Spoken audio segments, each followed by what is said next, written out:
if you have inequality, you're going to have conflict, and you're also going to have this new phenomenon that hasn't been recognized in the past, and that's called psychosocial stress. And that's this relationship that, for example, I'll give you an example, there's absolute deprivation and relative deprivation. We don't understand what absolute deprivation means. It's obviously, if you're poor, you don't get your needs met, and you don't eat well, you might be susceptible to very toxic environments from your living conditions, etc. We understand that. Relative deprivation is actually much more insidious because it has to do with our social nature and the way we perceive ourselves in the social hierarchy. We are deeply social organisms. It's built right into our evolutionary psychology. And when we see other people that are doing better or have a higher class status, which is exactly what the economy creates with this wealth division that's inherent, it messes us up. It messes us up really badly. And this has been proven through a number of social research analysis and public health for the past, I'd say, 50 years. It's fairly new, though.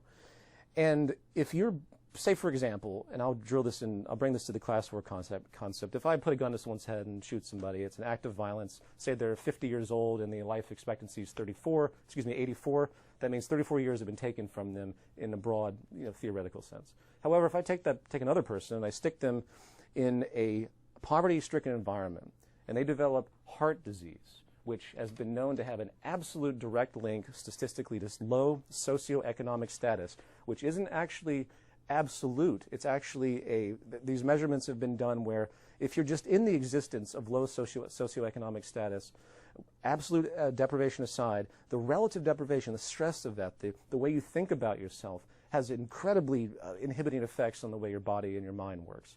And you will develop high stress levels. You'll develop cardiac problems. You'll develop heart disease problems very predictably in certain cases. And what if that person that has that heart disease dies at the age of 50 again, when they could have lived possibly to 84? Because they are in a position of poverty and low socioeconomic status, meaning, of course, that they don't have to be there. And this is the argument of the movement. There's no reason for anyone to be in poverty. There's no reason to have these massive wealth gaps. This is a traditional overflow.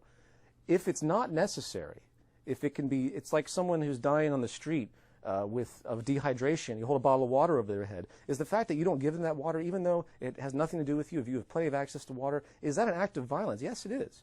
It's like someone polluting a pool of water, a water supply, and it goes in 15 years later, it goes to the town, and people get cancer. They don't know why they've gotten the cancer because they don't know the causality. But is that an act of violence if you did that? Of course it is.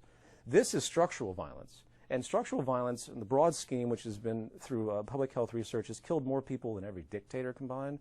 It's killed more people than every war combined in the past 200 years since these studies became evident. Gandhi knew this immediately. He said, poverty is the worst form of violence. It's a great intuition. Martin Luther King talked about this all the time. Before his death, all he wanted to see was equal income. He said, let's stabilize. This is economic bigotry, basically. Economic bigotry built right into the social system because of market capitalism's inherent propensity to create inequality, which people love it if you believe in social Darwinism, because everyone walks around reinforced to think that they're better than everyone else because of all their property and status. It is one of the most caustic things you can possibly do to a society, is to generate inequality when it comes to public health. How can you get people past this blind spot and thinking that these unfortunate instances are just inevitable? I hope I explained fairly well that the scarcity-driven worldview, coupled with narrow self-interest, which always gravitates towards competitive advantage, will always push that forward. Every act of commerce is an act of competition in some way. If you take a job, I want to get the highest possible rate from my employer. He wants to get the lowest possible rate. I'm just something else that he has to buy. If I engage in commerce, I want to pay, and that's why negotiation exists. The very term negotiation implies a type of conflict and warfare to get the lowest price for something that you want to buy. This kernel seed mentality of market competition is what has no equilibrium. It can't, because in part you will always lead to power consolidations and advantage, as with the state or mafia.